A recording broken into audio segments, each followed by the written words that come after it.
আসসালামু আলাইকুম। আমি আপনাদের মাঝে আবারও একটি ভিডিও নিয়ে চলে আসলাম। কর্ণফুলী 3 সকাল 8:30টায় ইলিশার ঘাট থেকে ছেড়ে আইছে ঢাকার উদ্দেশ্যে। ঠিক আড়াই ঘন্টা পরে লঞ্চটি আগুন ধরে গেছে পিছনের। ঠিক আড়াই ঘন্টা পর পিছনে লঞ্চটি আগুন ধরে গেছে। আমরা অনেক চেষ্টা করছি, সম্পদ লঞ্চের চেষ্টা করছে করার জন্য। তো আসলে কর্ণফুলী লঞ্চ আরও পিছনে আসতেছে, তারা সাইড করে দিয়েছে।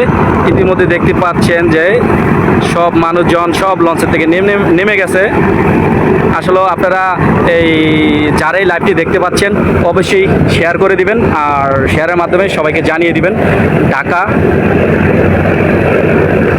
কালীগঞ্জ ইলিশা কর্ণফুলী 3 ঢাকা কালীগঞ্জ ইলিশা লঞ্চটি আগুন ধরে গেছে।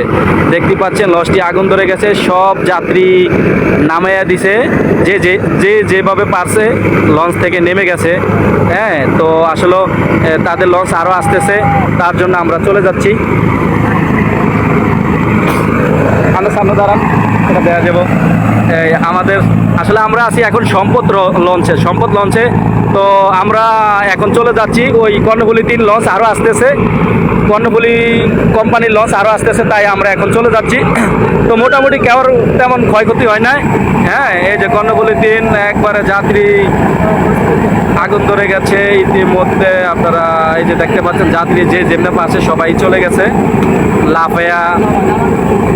লাভ দিয়া ঝাঁপ দিয়া, মানে যেভাবে আছে।